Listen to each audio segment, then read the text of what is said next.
Hi everyone, Tamil here. We had a few technical issues in the first half of this week's podcast, so my audio quality will be kind of rubbish. I've tried to go over the bits that were particularly bad and kind of voice over them, so you'll notice that those will be added in the first half. But from about 24 minutes in, the quality should be back to a reasonable level. So please be patient and get through it. And sorry about the difficulties. Thanks.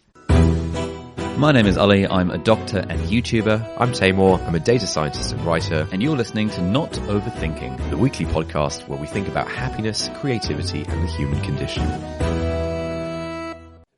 Hello everyone, welcome back to Not Overthinking. Tamor, how are you doing on this fine day? Doing all right, mate. The week's gone by so quickly, man. It feels like literally yesterday that we were chatting on last week's episode of the podcast. I don't know. It's weird how fast time is going now. Although in fairness, that was only 6 days ago, whereas normally we leave it till like 10 p.m. on the Sunday before we record. Yeah, that's true. But I don't know. Yeah, it's weird because everyone seems to have had the same experience that March went by really slowly and April just kind of disappeared in a flash. And it's like, it's insane how aligned everyone is on that, at least on Twitter. Oh, right. Well, I was going to say it's the first time I'm hearing of it, but I guess I'm not following the right people on Twitter, clearly. But no, it's been a good week. We had a big week this week for Causal. We made an offer to our first employee, and hopefully he'll accept. He has verbally accepted, but he does have a couple of competing offers. So we'll see what his final decision is. Who's your first employee? Like, what's his vibe? He's a cool dude. He lives in Italy. He actually started off doing like finance stuff. So he started off as like an Excel guy doing like Excel. And then he slowly started to do a bit of like, coding inside Excel using like VBA or whatever to automate some of his Excel work. And then kind of realized that, whoa, this coding stuff is pretty neat. And then taught himself how to program. And he's been working as a software engineer for the past few years. And wait, he learned to code? I know. I was really reluctant. How can you hire someone who's learned to code? I mean, everyone knows it's unfashionable to learn to code these days. Yeah, as you preach to everyone. Yeah. On the note of learning to code, that's usually my sponsorship segue into Brilliant in my YouTube videos. So every time, I thought Brilliant was like a maths thing. It's math, science, and computer science. Okay. And so they've got like an introduction to computer science. They've got a nice Python course. They've got an advanced Python course. So that's usually my in. Anytime I'm doing a video talking about money, I'd be like, if you want to make money, kids, learn to code by going to Brilliant. And it's a seamless segue. Anyway, sorry, you were talking about your life. Yeah. So we've made him the offer. Hopefully he'll accept. It'll be happy days. He seems like a great guy. Are you allowed to say how much you've offered him? I'm sure I'm allowed. I just don't really see the point. Okay, fair enough. How about you? How's your week? I really can't remember. I feel like it's gone by in a flash. So, work was annoyingly busy. Like, it was super chill for the first few weeks of quarantine when no one was coming into hospital. But now people are starting to come into hospital. And so the workload is similar to what it was before. And usually kind of in the early days of quarantine, I could get a couple of hours on my iPad at least, but I haven't been able to do that these last few days, which is kind of nice in a way because it means the time just absolutely flies when I'm at work. What do you mean, get in a couple of hours on my iPad? What the hell does that? As in there's enough free time at work to, clock in a few hours on the iPad, on iPad screen time, either kind of making notes or reading stuff or whatever. Oh, I see. Yeah. Right. Basically kind of productive procrastination on the iPad. Unfortunately, I've had to actually do some work this last week, so I haven't been able to do that to the extent that I normally would like to. That sucks. I'm on the stage. I know. God, yeah. Anyway, so that's my life. What are we talking about this week? I'm quite excited by this week's topic. Yeah, so this week we are finally talking about a theory/framework called transactional analysis. And this is kind of this is one of the ideas that I've come across in the past few years. Yeah, this is one of the very few ideas that I've come across in the past few years that has been kind of like mind-blowing. Like, it seems like a genuinely sort of novel and useful model for things like social interaction. The whole, this is a framework. It was basically produced by a guy called Dr. Byrne, back in like the 50s or something, 1950s. And I guess you can probably class it as like psychotherapy or like psychiatry or something. So like, this guy himself. yeah, this guy was a psychiatrist, and it's like the framework is used as like a tool in psychiatry / psychotherapy. I think it was more popular as a psychiatric tool, probably in like the 60s, 70s, something like that. Now I don't know how popular it is, but I think it has a lot of potential to just be kind of applied outside the realm of like professional psychiatry or psychotherapy, Okay. and just Quick being question. applied in our day-to-day lives. Could it potentially be turned into a Skillshare class? I'm sure it could. Okay, awesome. I am Actually, yeah. I'm all I'm sure ears. it could. Fantastic. All right, good thing we're recording this interview then. Right, Ali just got off of his phone. Yeah, I'm ready to go, lads. Here we go. Okay. Right, hit me. What is transactional analysis? Okay, yeah. This is my take on transaction analysis. Essentially, the original guy who came up with it, he kind of formulated this whole thing. He had lots of various theories about this. Some of them quite extreme. This is my take on it, and my take on it is that it's a useful framework to be able to make sense of social interaction, and also be able to make sense of why we feel and think the things that we feel and think. Okay. Okay, so we're not going to get angry emails from people saying that actually this doesn't apply in all these different extreme circumstances, and that we're out of touch with reality. Yeah. Well, we may still get them, but I'm just like, I'm going to say up front, we're not making any truth claims here. We're not trying to say that this is scientific or science. Some of the parts of the framework are, there has been some scientific research that kind of suggests that it's not a million miles off. But I'm not approaching this from this is how the brain works, this is how psychology works. I'm approaching this from, this is a useful but probably wrong model that helps us kind of learn a bit more about ourselves, and sort of think about how we interact with people. Fantastic. Okay, I'm now excited, raring to go. What I say here is basically that I've tried reading a bunch of different books about transaction analysis, but I actually found a lot of them really hard to get into, especially the ones written by Dr. Byrne himself. However, I found one good book by a chap called Thomas Anthony Harris, which is called I'm Okay, You're Okay. And I found that to be a much more accessible kind of intro into all the various concepts. And he actually wrote it as a more of a layperson's guide to the field. And it's kind of a version of things that you can almost use for self-help. Yeah, dare I say? Oh, yes. Right. I'm off the iPad now as well. Okay, so in this book, Harris starts off with a really good story. I think sets the scene really quite nicely. And the story is this. So once an old farmer tinkering with a rusty harrow on a country road was approached by an earnest young man from the University Extension Service who was making farm-to-farm calls for the purpose of selling a new manual on soil conservation and new farming techniques. Basically, big wig from the business school was coming to the farms and saying, hey guys, let me tell you how to make a farm more efficient. And so the story goes, after a polite and polished speech, the young man asked the farmer if he would like to buy this new book, to which the old man replied, son, I don't farm half as good as I know how already. And I think this is one of my favorite stories because it's basically the farmer is saying, look, man, I know what I need to do to improve my farm. I'm just not doing it right now. Okay. I don't farm half as good as I already know how to do. Harry says, look, the purpose of this book is not only the presentation of new data, as in new ideas, new information, but also as an answer to the question of why people do not live as good as they know how already. So, okay, that's interesting. Wait, so this almost sounds like the whole productivity stuff. I thought this was like a book about social interaction. It's a framework for thinking about your thoughts and feelings and stuff, and I think it has useful applications in social interaction. It is definitely about social interaction. Okay, so here's why it's about social interaction. So essentially, for a long time, psychotherapy was quite often criticized as almost like an unscientific field, and the reason for this. I thought this pretty interesting. The reason was because there hasn't historically been a basic unit of observation in the field. Okay, so for example, in physics, the basic unit of observation might be the atom or the molecule or something like that. Chemistry maybe it's the molecule. What I'm essentially saying here is that the field of psychotherapy historically didn't really have much standardized language that could kind of keep everyone on the same page. There was a clinical psychologist at Harvard, Dr. Timothy Leary, who said that one of his greatest frustrations with the field was actually that no one had yet come up with a way to standardize the language and the observations that people made about human behavior. And so you can kind of think of transaction analysis as an attempt at standardizing human behavior into lots of different categories so that we can actually talk about it and reason about it while we're all on the same page. Okay. And Timothy Leary says that even used car salesmen have their little blue books. Even in baseball, players' behavior is recorded by various indices, runs batted in, earned run average. Like they're all tracking lots of things and communicating on the basis of standard language. They don't use poetic language like he runs after a fly ball like a deer, or he's an obsessive fielder. They use actual behaviors and actual kind of, concepts that everyone's on the same page on.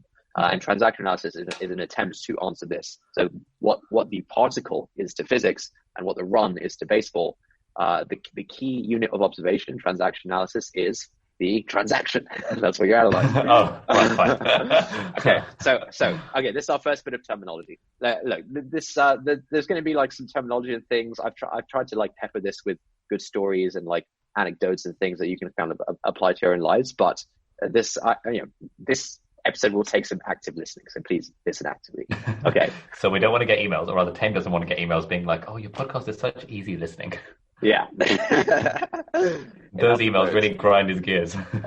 Okay, cool. So I just said the transaction is kind of the basic unit of observation we have about kind of social behavior. I've called it like the unit of social intercourse. And a transaction is basically when I do something to you and you do something back. That's what a transaction is. That might be like talking. It might be, nonverbal acknowledgement or whatever. It's basically when I do something to you and you do something back. And this is part, you'll see later on as I explain more of the concepts. But this is one of the things I really like about this framework, which is that it's very like plain English. What I'm trying to get at here is basically that the language of transaction analysis is extremely simple. The title of this particular book is called "I'm Okay, You're Okay."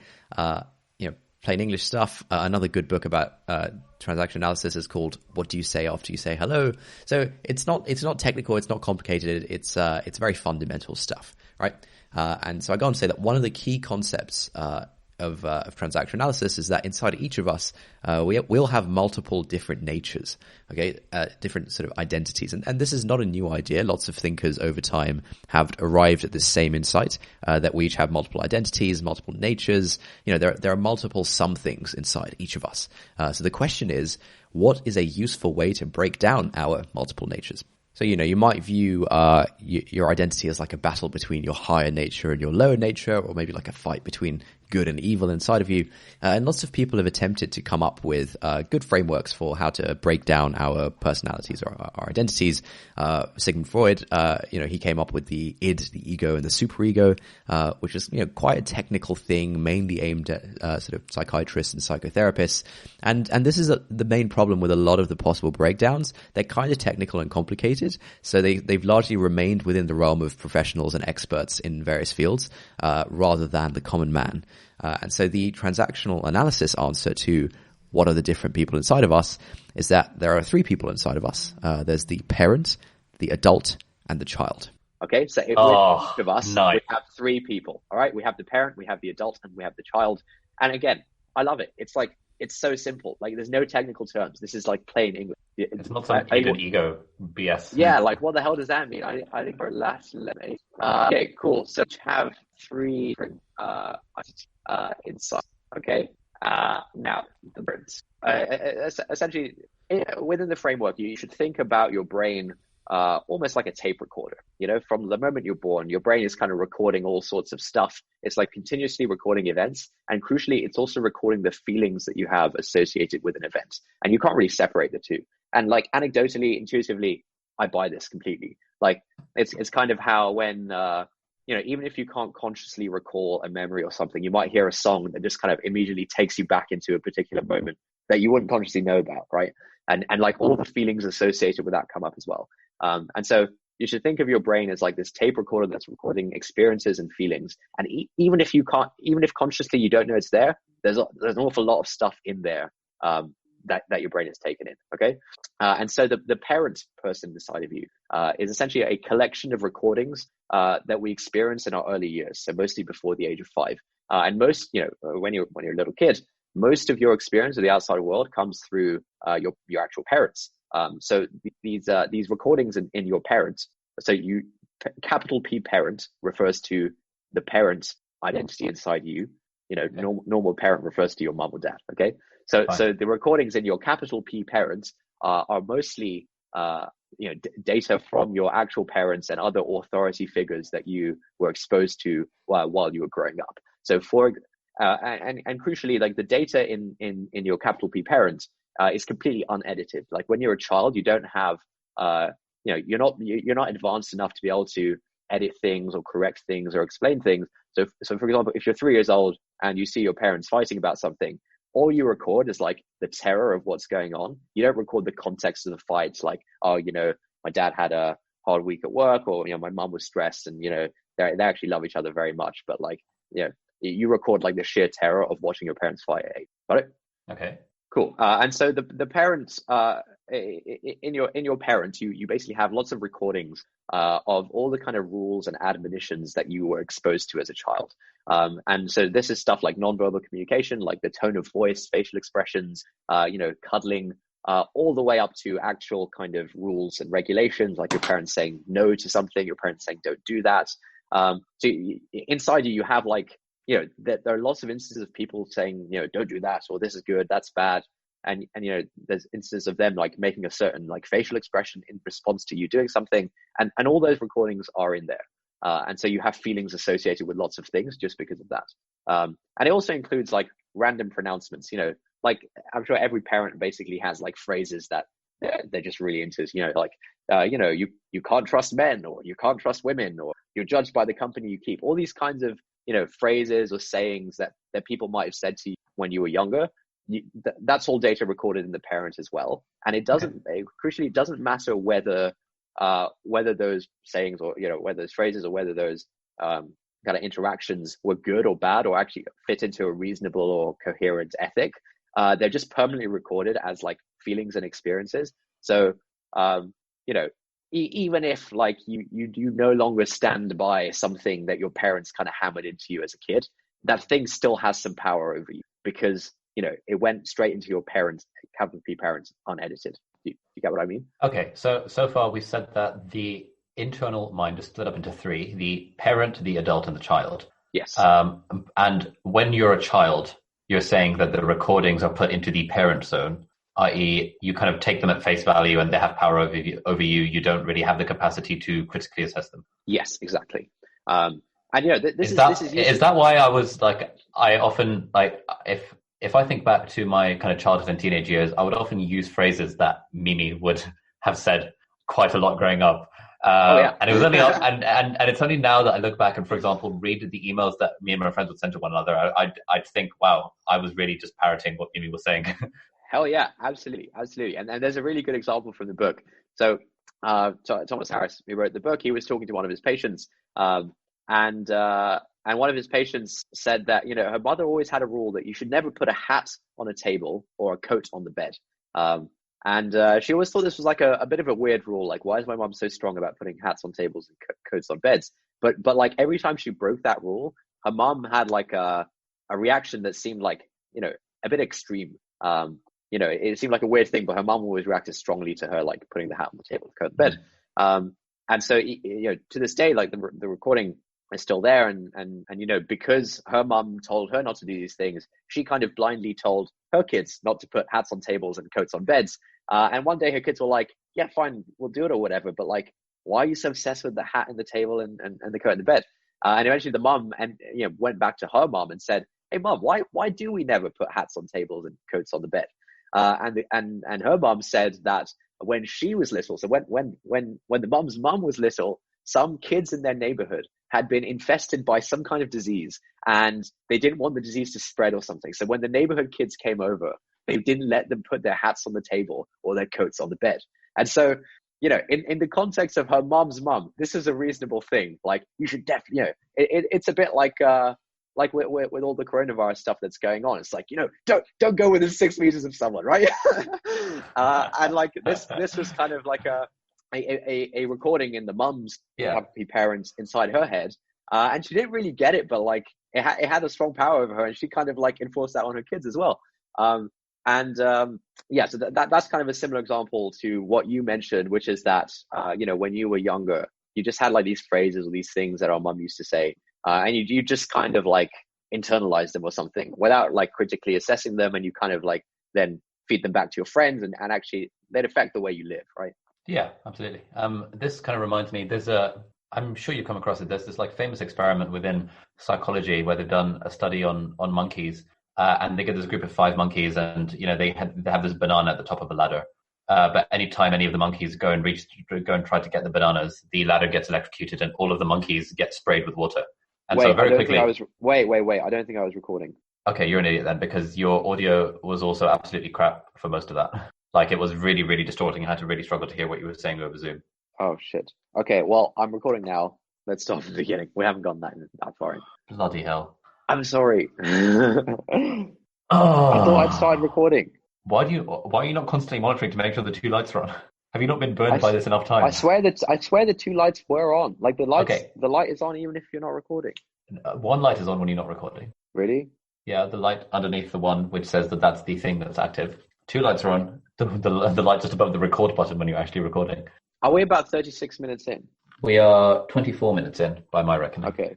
Yeah, then I definitely wasn't recording. All right, let's take it from the top. Don't worry. I know what I'm trying to say, so I'll be quick. Look, just chill out, man. It's all good. Okay, no, wait. Stop the Zoom recording and see what it sounds like. So the summary of what we said is that I'm going to be telling my kids, when you're recording audio, make sure you see 2 lights present at all times. And they're going to tell that to their kids, and they're going to tell that to their kids until in 200 years' time, people are going to be like, make sure you always see 2 lights recording. That's funny because we just cut out and Tamor realized that he wasn't recording on his microphone, despite having been burned by this many times before. El Clasico, mate.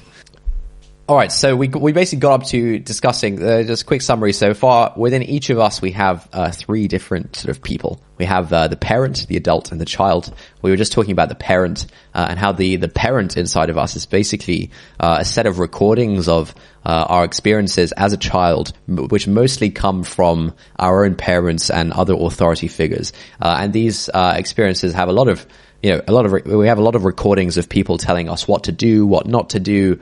And crucially, as a young child, we don't have the thinking ability to edit or analyze or assess the information that we're being told. We just kind of take it at face value. So your parents might tell you things, about what's right and wrong. And regardless of whether those are actually good ways to live, in your opinion, you will still internalize them and you will actually take them in and they'll form, sort of part of your worldview. So another quick example, which I think is pretty interesting. So there's a husband and a wife, okay, and in their household they had all the kind of modern conveniences that you'd expect, washing machine, dishwasher, all this kind of stuff. But there was one weird thing, which was that the wife didn't want to get a garbage disposal unit. Do you know what a garbage disposal unit is, Ali? No, what is that? Basically, it's not really a thing in the UK, but in the US, built into your sink is a thing where you can like put all the waste food. So like you don't have to scrape your plate into like the bin and then put it in the sink. You just like shove everything into the sink. There's like the plug hole can take in like waste food and everything like that. Oh, and then you press a button somewhere and then it like grrr, yeah, exactly. And then there's like all these horror film like comedy scenes where people get their hands caught up in it and to get mangled. Yes, precisely. So this husband and wife, they had like all the modern stuff, but for some reason the wife didn't want to get a garbage disposal unit. And the husband encouraged her to get one. It would make both their lives a lot easier in the kitchen. And the wife agreed, like, yeah, our lives would probably be easier, but she kept finding excuses for not actually getting around to getting this garbage disposal unit. And eventually the husband basically caught on to the fact that the wife was deliberately not getting one. It wasn't just that it was passing her mind. She was deliberately not getting one, and he insisted that she tell him why. And after some reflection, the wife recognized that she had like a very particular early impression about garbage. So the wife actually grew up in the Great Depression in the 1930s in America, where, it was pretty desperate times for almost everyone. And they actually used to keep the garbage and feed it to the pig, which they had. And then at Christmas, they would butcher the pig and eat the meat. They sort of saved the garbage to the extent that they didn't even use soap for washing the dishes. They kind of washed it with water and then gave the dishwasher to the pig to eat as well, so it has some nutrients. And so based on her early childhood experiences, she had this like strongly internalized thing about like you shouldn't like throw anything away. Like garbage is not to be thrown away. We have to like make use of every last drop. And that kind of shaped how she felt about garbage. And that was why she was so resistant to buying the garbage disposal thing, but it wasn't immediately obvious to her why that was. It took some like thinking and some sort of confrontation for her to think about like, why am I so against the garbage disposal unit? And there's a happy ending. She did eventually buy the garbage disposal unit, and she was very happy with it afterwards. So as a child, she, inside her parent, she had these recordings of, her mom and dad saying like, we don't throw garbage away. This is what you do with garbage. We have to save everything. We can't waste anything. All of this kind of stuff. And then those recordings are kind of playing out when she's an adult without her necessarily consciously being aware of them. Yeah, exactly. It's just like a feeling kind of thing. Okay. So that I hope that kind of illustrates what I mean by kind of the parent and the recording from the parent. Absolutely. Cool. So that was the parent. Next, the next person inside of us is the adult. And the adult, is essentially the recordings that we accumulate as a result of our own kind of finding things out and our own reasoning about the world ourselves. So the adult is kind of our sort of conscious thinking selves. So through the adult, we can, essentially tell the difference between life as it was taught or demonstrated to us, so the recordings of the parent, we can tell the difference between that, and life as we actually figure out for ourselves. And the adult kind of gathers data from, both, it gathers data externally, so from the world, so, experiences and recordings of the world around you, but it also processes data from your other two identities. It processes the data from the parent and the child, and actually a very important function of the adult is to examine the data in the parent and decide whether it's legit. And the same goes for the child, is to examine the data in the child and decide whether it's still legit.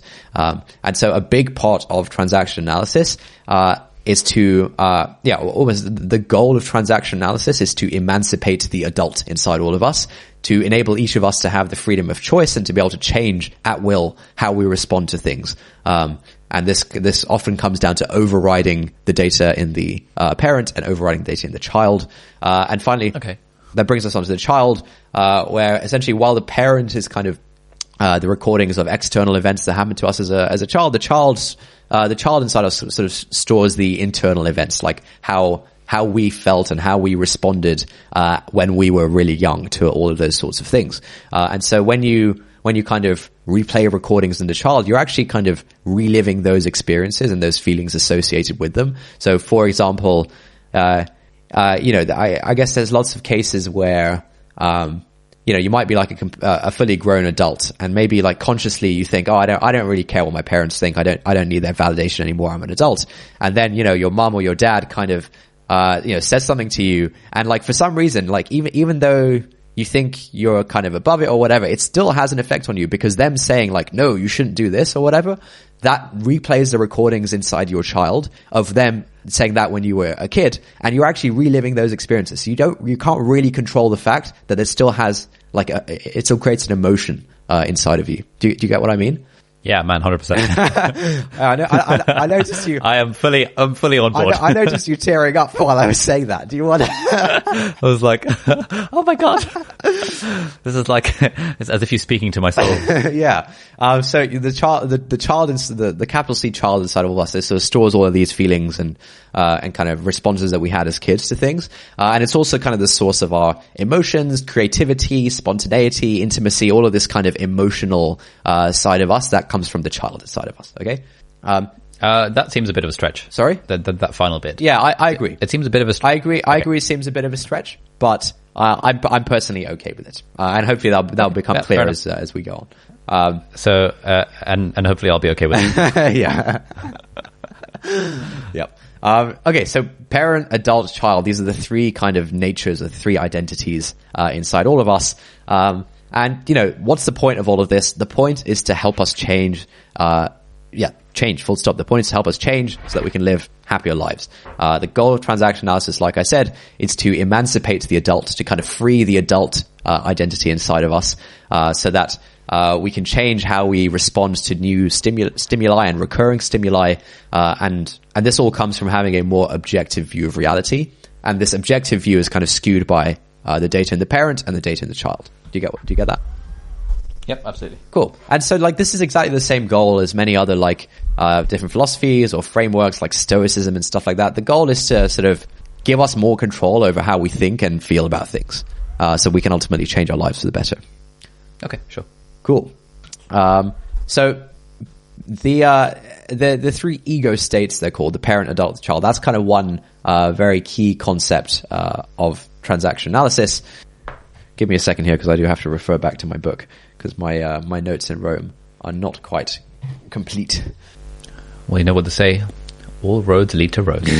Nice. Okay, cool. So once you're on board with the three different states, the corollary to that is that when two people are interacting, in any transaction, so remember, transaction is when I do something to you and you do something back. So in any transaction, it's not just me transacting with you, it's one of the identities inside me transacting with one of the identities inside you.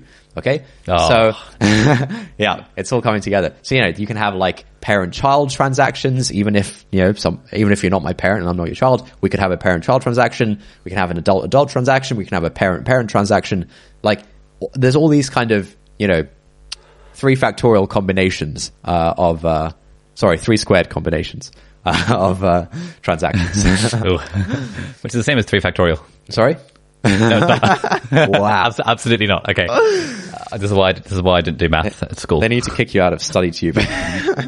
I think they have already. I think I've aged out of it. Okay, so I'll give you some examples of different kinds of transactions, and hopefully it'll help you kind of see kind of what's going on. Okay, so I'll give you an example of a parent-parent transaction to start off with, right? So okay, hold on. Quick question: is there something weird with your internet, because your voice is coming across as very distorted to me? Your voice just now came across as distorted to me, but it hasn't before, so I think it's just a temporary thing that happens every now and then. Is mine like permanently distorted? I mean, it wasn't before. It was sort of the distortion level that it was in our first recording. Okay, well, yeah, I think yours is now that level of distortion for me. Oh, it's better now. Yeah, yours is better now as well. All right, whatever. Fine, cool. All right, so I'll give you an example of a parent-parent transaction. Okay, so the guy, Thomas Harris, the guy who wrote the book, he was on a Greyhound, which is basically like a long-distance coach to Berkeley in California. And as a guy who is thinks about this kind of stuff, whenever he's like sitting around, he's like observing the transactions that people are having around him and making notes about them. And so he noticed that two kind of oldish ladies were having an exchange, and he said that this was a parent-parent exchange between two cheerless ladies, so they're kind of grumpy, and they were developing a rather extensive philosophy around the point of whether or not the bus would get to Berkeley on time. Okay? And so the exchange went something like this. So lady one, she sort of looks at her watch, kind of winds it, mumbles, catches the eye of the lady next to her, kind of sighs. Then lady two kind of like sighs back, like, oh, yeah, kind of looks at her watch. And then lady one says, oh, looks like we're going to be late again. And then lady two says, yeah, never fails. And then lady one says, oh, you ever see a bus on time ever? And like lady two is like, nope, I've never seen a bus on time. And then lady one's like, just like I was saying to Herbert this morning, you just don't get any service anymore like you used to.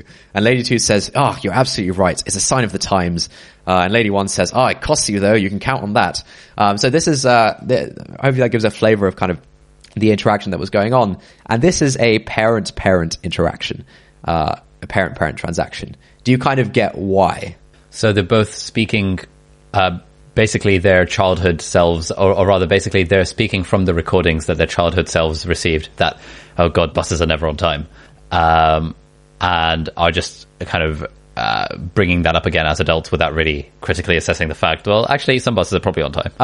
So it's, I think that there's some bits that I missed out when I was explaining the three states. So like the parent isn't just like it's the recordings, but that doesn't mean that every feeling you have comes directly from a recording. In this case, I think what's actually going on is that there's lots of recordings of a sort of parent kind of admonishing the child, sort of saying like, oh, a kind of parent stance, sort of looking down on something and kind of scorning something. Yeah, I think scorn is a good word. It's like a scorn is a very like parent sort of feeling or attitude. And these two ladies are basically just sitting there scorning the bus. And so like, they probably heard their own parents like complaining about, like you said, complaining about stuff not being on time, but also just their own parents sort of complaining about things or saying like, oh, this is bad. It's not the way it used to be, this kind of stuff. And so, that's why this is sort of like a parent-parent transaction. Okay, so they're essentially parroting stuff that they probably heard their parents say, who were parroting stuff that they probably heard their parents say, and which is why this is a parent-parent interaction. Yes, yeah. But it's not. Let's go with that for It's now. not directly parrot. Like their parents wouldn't have had to say, "Oh, buses are never on time." It's just a general like vibe of the parent kind of scorning something, almost like point scoring, right? We talked about in episode 1 of this podcast a year ago. Talk about like point scoring of like, correcting people or like saying that like something else, putting something else down. It's that, Okay. and that's like a parent thing to essentially do. this. Okay, yeah. So essentially, this kind of like scornful attitude of being like, that Ed Sheeran concert wasn't very good, for example. Yeah, I guess so, somewhat. And so yeah, I'll just read the author's analysis. It's like a judgmental exchange that these ladies, as children, would have overheard between their own mums and aunties and stuff, over buses and over all sorts of things. And essentially, it's finding like blame or fault with something else as a way of like feeling good about ourselves almost, and that's like a very parent thing to do. Okay, and so. This brings me on to like what I think is one of the absolutely hilarious parts of transaction analysis. And we won't have enough time to properly dig into this today. We'll have to do that next week. But essentially, the guy who came up with this stuff thinks that you can categorize many transactions come under the category of what's called a game. And he thinks that he has a book called Games People Play, where he basically lists out, like 20 or 30 games that people play. This particular game that these two ladies are playing is called Ain't It Awful?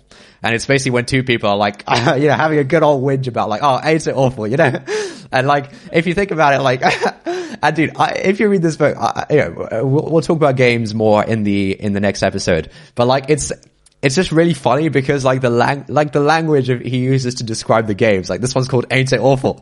There's one called General Motors, which is basically the game in which two people, traditionally guys, stand around talking about cars or like gadgets or whatever. That's called General Motors. And so like he has like he's like broken down a large swath of human interaction into these games that people play, and he's given them names. And like, once you read the names, you can like see it clear as day that, oh my god, like so often. That's what I've been doing. Yeah, we're just going around playing these stupid games with people. So yeah, this is a case of Ain't It Awful? And I'll give you one more example of a transaction. This is actually an adult to parent transaction. Oh, actually, sorry. Let's continue to analyze the two ladies one. So that was a parent transaction.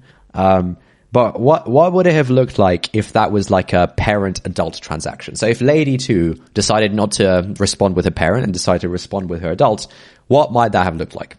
So I'd be like lady 1, like, oh man, this buses, man. Looks like we're gonna be late. They're never on time, man.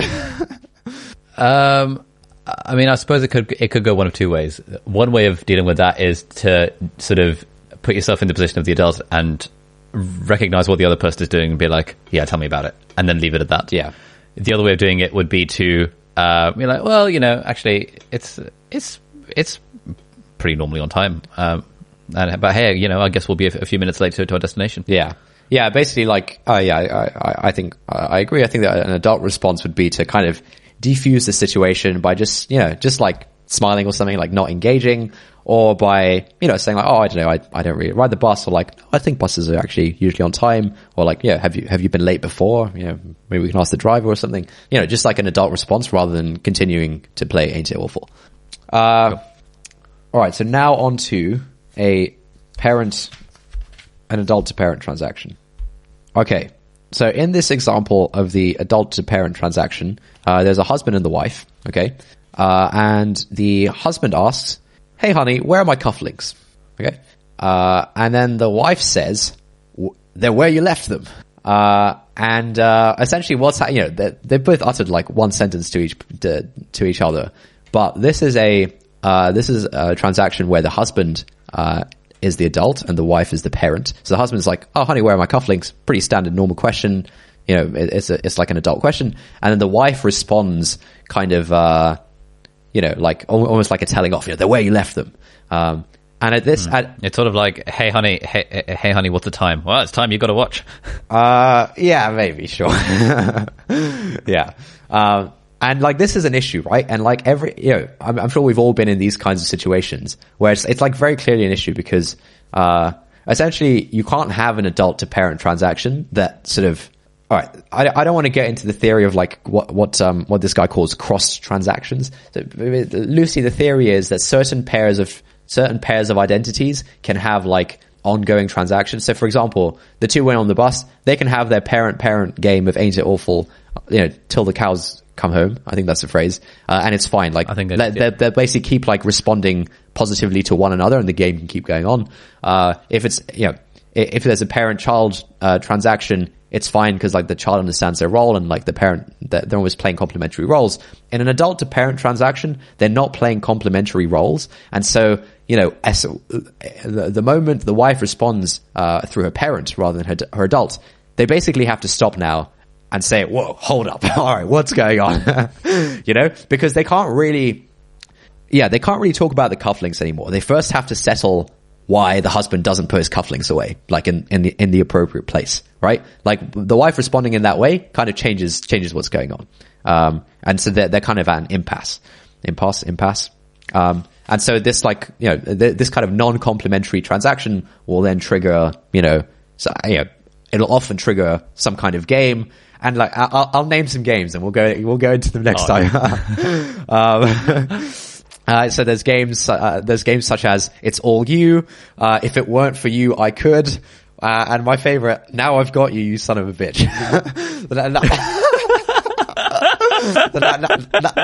So now I've Got You, Son of a Bitch is like a really popular game. And so, yeah, basically once if you have like a non-complementary transaction, like adult to parent, then, you have to like address it.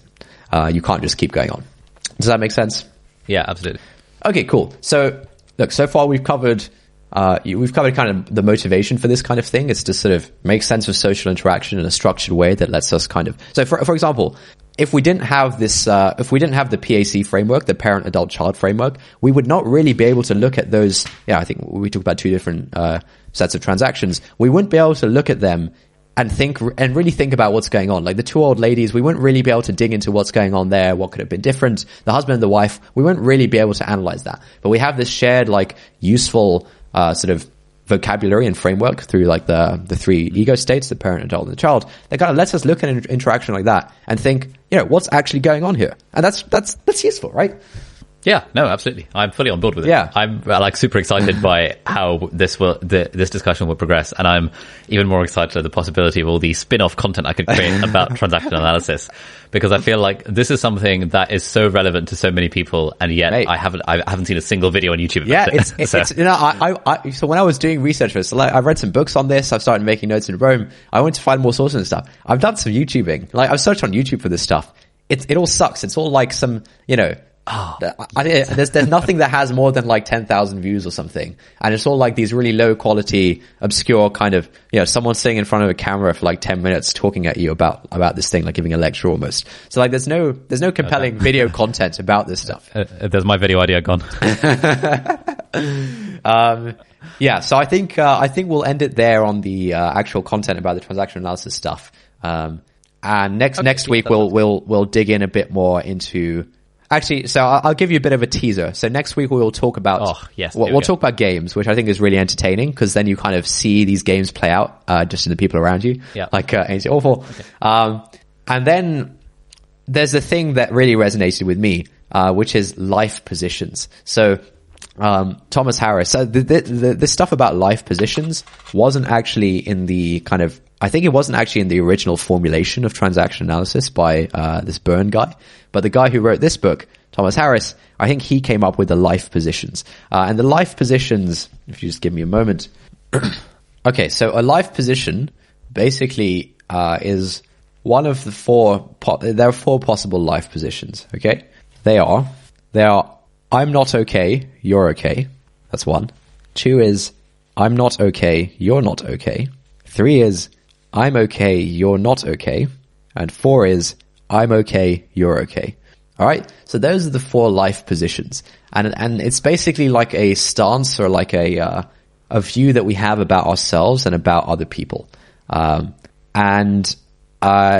Basically Harris strongly believes that everyone in life starts off in the I'm not okay position, where, you're a child, you're kind of helpless. You kind of need other people to do stuff for you. People are always telling you to do things.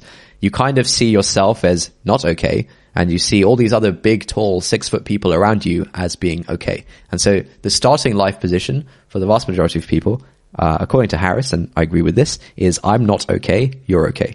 Okay? And most of us, according to Harris, an awful lot of people spend their whole lives grappling with the I'm not okay position. And, all of the things that we do, constantly like seeking validation from others, like all of that kind of stuff that takes place in our head comes from the I'm not okay position that every child is basically forced into by the fact that they're like a helpless child. Almost like the goal of this framework is to help you sort of think about your thoughts and feelings in order to arrive at the position I'm okay, you're okay, where it kind of just says it. I don't need to go into any more detail. It absolutely says it all. Oh my god! I remember when he first told me about the title of this book, I was like, oh my goodness, because even just hearing the title, of the book, it sounds my mind was literally blown at like, oh my god, this is the secret. That's a bit of a teaser. We'll be digging more into life positions next time. The goal is to get us all to the I'm okay, you're okay position. I think we should leave it there for this week. Nice. Okay. I think that was pretty fruitful discussion.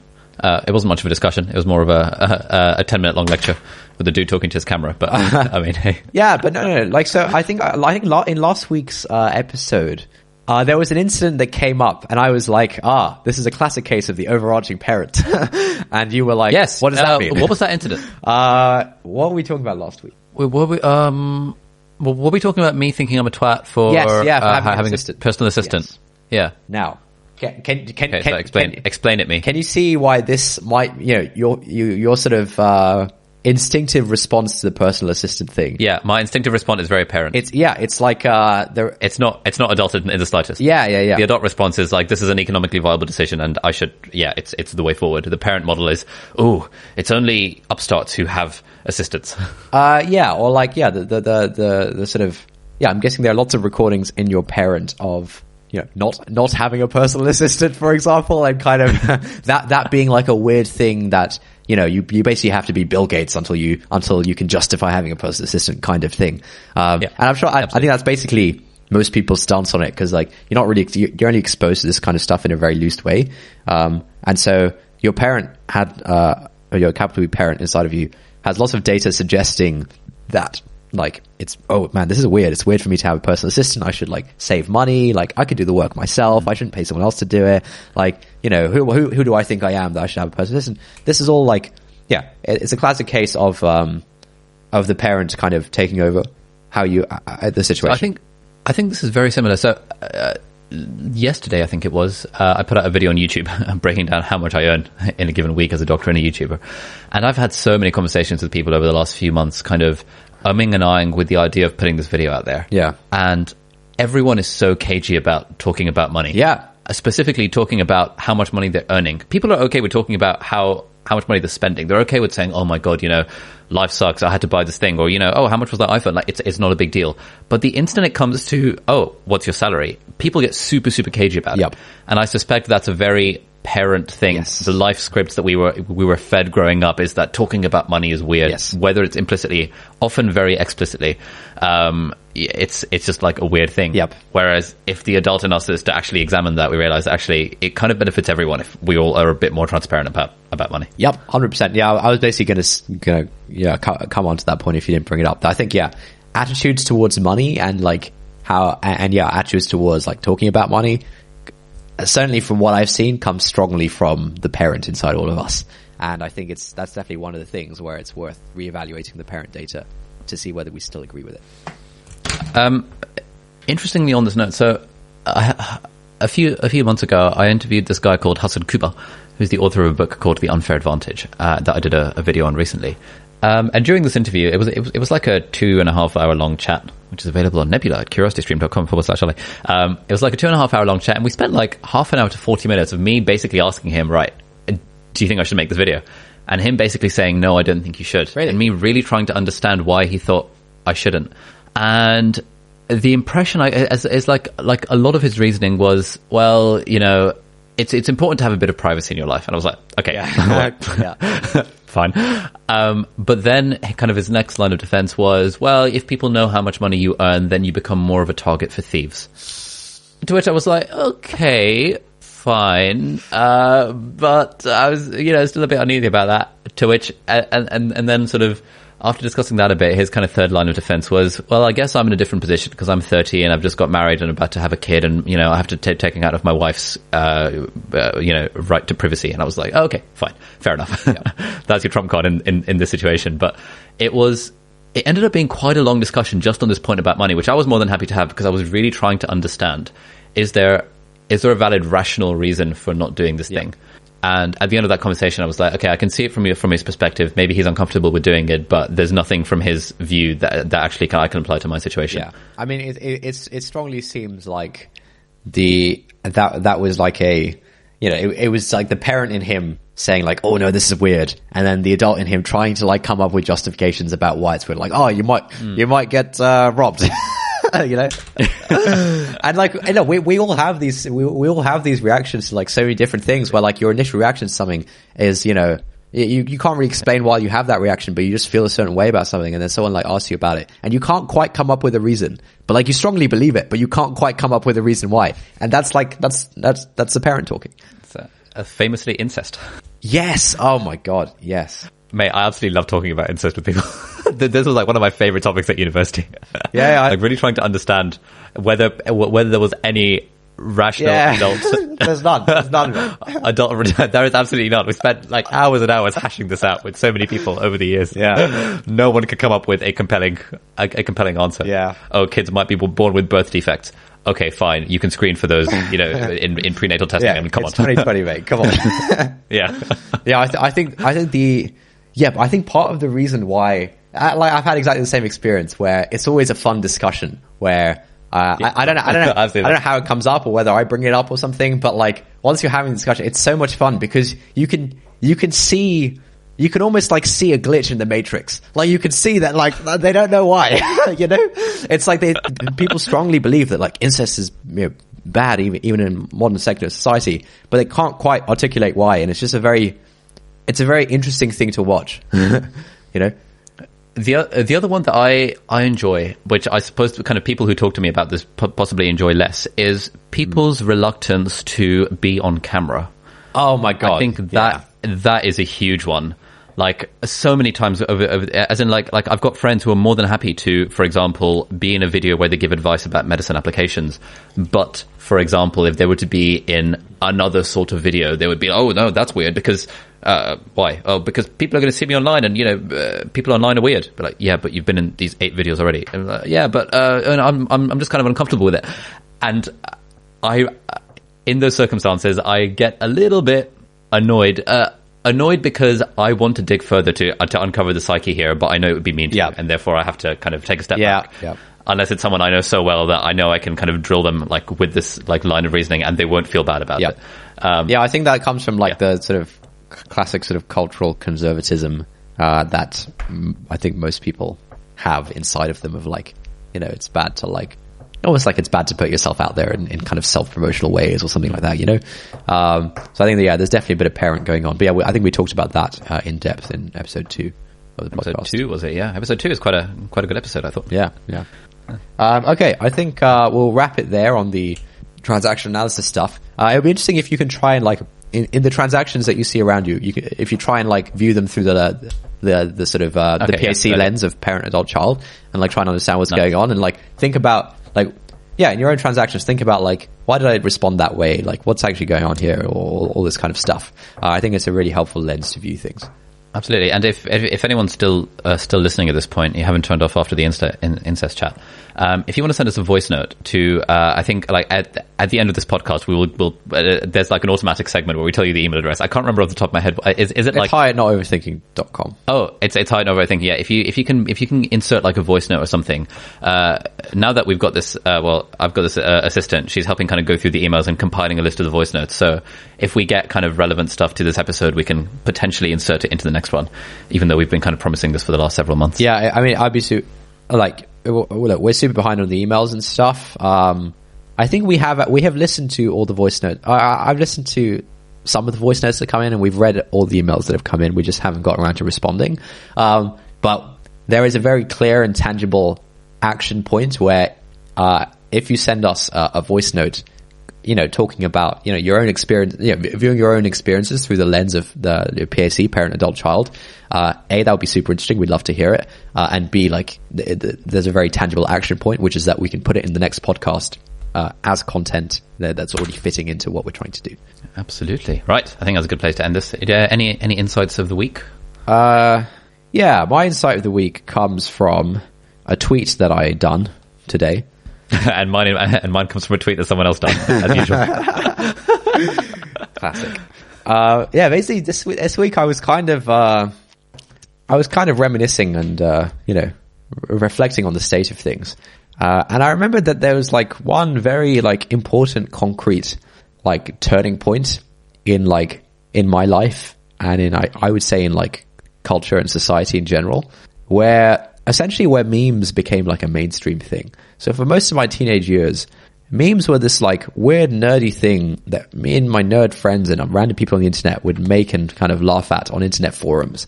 And if you dabble in this kind of stuff, there were memes like the foul bachelor frog meme. And basically the format used to be like, it's a square picture. It has some animal face in the middle of the picture. Then it has some text above the face and some text below the face. And so, there was this like, one of the sort of common, pretty famous, original ones was called the foul bachelor frog. And it's like a green square with a picture of a green frog's face in the middle. And then basically the text around it would describe something that kind of like single bachelor dudes might do in their kind of wasteman lives. So, a lot of these are kind of gross and we won't be mentioning them on the podcast. But one of the more tame ones was, something like, at the top it would say like out of shampoo. And then at the bottom it would say use soap instead. So this is like a classic kind of gross bachelor thing of like, poor hygiene or like, spill drink on the floor. Time will clean it up. This kind of stuff. This is what a meme used to be. It used to be like these formats. There was this frog one. There's one called like Bad Luck Brian, where basically it would be a picture of this guy with like braces who looks a bit like downtrodden by life. And then, the text would describe some like misfortune that happened to Brian. I'm like, so one of them, for example, is jumps from tall building, doesn't die instantly. And so there's like, this dude's so unlucky that, yeah, exactly. Basically, I was thinking back that like, that's what a meme used to be. It used to be like a weird internet forum nerd thing. And then there was like a very, almost like overnight, it became something mainstream. And I remember when I saw my first ever sort of mainstream meme, I think it was on Instagram. My mind was completely blown because I think until the whole kind of mainstream meme culture happened, I didn't feel much of a sense of connection. I felt a sense of connection with my fellow kind of nerd friends and internet forum people. We had this shared culture, we had these shared jokes, we had this like, we shared this connection. I didn't feel much of that with the wider population in general. And I remember that in 2017, the whole kind of meme stuff started to take off before then. Maybe like 2013, 14 onwards, it started to kind of go mainstream. And I remember to this day, like the first mainstream meme that I saw, and I posted about it on Twitter. And it's a picture of this guy sort of standing at a microphone looking kind of smug. And the caption is, when your joke bangs and you're waiting for your friends to settle down. I remember I saw this thing and like something, it was such a strong feeling that I had. Like something went off inside me of like, oh my God, that's like, A, it's like hilarious, and B, it's like so relatable. And like, I had this sense of like, something is happening here. Something new is happening here. If like someone made this picture and I saw it, like, you know, things aren't going to be the same again. And yeah, like, you know, meme culture is just culture now. You know, it's like, you know, probably like 50% of all content on Instagram is, you know, memes and reposts of memes, and, you know, on Twitter as well. And Oh, really? I mean, okay, I pulled that number out of my I ass. swear I follow like 0 meme pages. Yeah, but you're lame is the issue. You're lame and out of touch. And I think you're unhappier as a result. But yeah, I mean, I follow a ton of meme pages, and like the meme pages are consistently the pages where if you go on them, you can see like so and 100 of your friends also follow this thing. And like, they're by far the most commonly followed thing, at least, yeah. Can you put a list of good meme pages in the show notes? And because I want to start following. Yeah, and it's like, and the funniest thing is, it's not just like, it's also like celebrities. They all follow like the same meme pages. Like you see like A-list celebrities following like I'm Just Bait and, you know, Puberty and stuff, which are like really big Instagram meme pages, and they're like liking these memes and stuff. It's like a real kind of a real equalizer. Yeah, it's an experience that brings everyone together. Yeah, so yeah, I was just kind of been thinking this week about like, man, it's like so cool and so weird, and like it's like a really special thing. Oh, that's nice. Yeah, what's your insight of the week? Right, I'm gonna let me guess. I read a tweet this week about like, if you think about how you value your time. My insight of the week is lame and out of touch, so I'm not going to say it. All right, just say it. No, I'm not going to say no, it. It's lame and out of touch. Say it. Tame up, shut up. So you're going to do the show notes for this week, because you can link to all this transactional analysis stuff and link to all the meme pages I should follow. Actually, earlier today, I actually unfollowed the meme page I'm Just Bait, because I was thinking, these memes are a bit dead. Really? Yeah, I mean, it's like, yeah. Look, the issue with like mainstream meme pages is that like they have to cater for the mainstream, and like some of them are funny and like relatable or whatever, but like the really funny stuff is going to be on like the rogue niche specific ones, you know? Cool. Yeah. So list of meme pages in the show notes that we can all follow, and then we'll all have this shared cultural experience that brings us all as podcast hosts and listeners together. Absolutely. Let's just round it off by reading a review. This week's review comes from Ioses in Canada. The review is titled, "This is amazing!" Heart emoji, exclamation mark. And Ioses says, "I absolutely love this podcast. I am an avid watcher of your videos." Probably means me. I think she's talking to you. Yeah. And I recently discovered this podcast, and it has changed my life. I couldn't listen to podcasts, but now I have listened to 15 episodes in one day. Wow. Okay. Whoa. That's impressive. Keep up the awesome work, and never forget that we support you. Peace, Ali and Temur fam. Thanks a lot, Ioses. That's very nice. That's very sweet. If you would like to have your review read out on the podcast, then do please leave a review. There'll be a link in the show notes to the iTunes page. I think iTunes is the only place you can leave reviews for podcasts, yeah, basically. It's called Apple Podcasts now, but yeah. Oh, is it? I mean, yeah, lame and out of touch, clearly. Yeah. Yeah, Mate, that phrase is going to keep me up at night. Yeah, internalize. So mean. Add it to your parents. Yeah, it's already been added. It was added a long time ago, mate. Nice. No, so I just have one final insight, which is that I watch another one. I'm somewhat of a YouTube watcher. Like I watch somewhat of YouTube, mostly on the toilet and that kind of stuff. And it's nice that there's a centralized platform where like you can comment on stuff, people can comment on stuff, you can reply to comments. You know, I think like having the centralized platform where people can actually have like a back and forth communication, or even just like a one-way communication of like, oh my God, like, you know, or just making a joke about it or something. It's actually really cool. And I kind of thought that like, it's not really the same with the podcast. So like, I imagine for you, you know, when you make YouTube videos and stuff, you see the comments and stuff, and you probably respond to a few. And so Mate, I spent hours and hours and hours replying to comments every day. Wow. What a hero. That's what I do on the toilet. I reply to comments. And still people DM me being like, "Ollie, please check your DMs. Wow, you know, seems like you've forgotten about your fans because you're not replying to DMs." It's like, oh, guys, I'm a big deal. Don't you get it? Yeah, God, don't you realize I'm constantly on 99 plus requests on Instagram? But yeah, I imagine like for you on the YouTube thing, you have like a good sense of how people are responding to the content. Like, you know, you have a sense of like what the community thinks and is about. Whereas with the podcast, I don't really like, I have no I have no sense of it at all. Like the podcast in my life is the two of us having a chat once a week, and maybe like every day or two, I'll read an email of someone saying like, "Oh, I really like the podcast," and that's kind of nice. But apart from that, the podcast is basically, for me, it's just like private discussions that we have. And I'm not really exposed to it outside of that, apart from when we get the occasional like message and stuff. So this is actually a very good reason to upload all our back catalog to YouTube. Yeah. Oh, dude, why did we not think like why? As in, like we've been sort of talking about doing. But we never in the first few months. Yeah, but we just never got around to it. Well, no, we never. It's so easy to do. We never thought of this as like the actual reason. Yeah, as in like so you can sort of engage, open more of a dialogue, and people can actually comment on things. Yeah, I think like the comments thing is I think it's just cool for everyone involved. Like if right, have you? Right, I'm going to make one right now. Have you made one already? My YouTube account. Yeah, bro, I've had a YouTube account since 2008. I've had one since 2007. Okay, hang on. Let's make one for not overthinking right now, and I'll ask Liz to upload the back catalog. Yeah, that'd be great. Because I imagine it's more fun for everyone else as well. Because if I imagine like YouTube not having comments, it would just be so much work. Like the first thing I do when I open a video is I scroll down and read the comments while the video is playing, and like that's just so much better than not having that.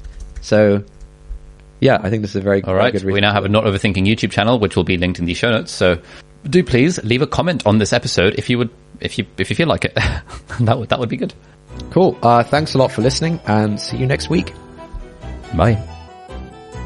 That's it for this week. Thank you for listening. If you like this episode, please leave us a review on Apple Podcasts or on the Apple Podcasts website if you're not using an iPhone. There's a link in the show notes. If you've got any thoughts on this episode or any ideas for new podcast topics, we'd love to get an audio message from you with your conundrum, question, or just anything that we could discuss. Yeah, if you're up for having your voice played on the podcast and your question being the springboard for our discussion, email us an audio file MP3 or voice note to hi@notoverthinking.com. If you've got thoughts but you'd rather not have your voice played publicly, that's fine as well. Tweet or DM us at NOverthinking on Twitter, please. Thanks again for listening, and we'll see you next time.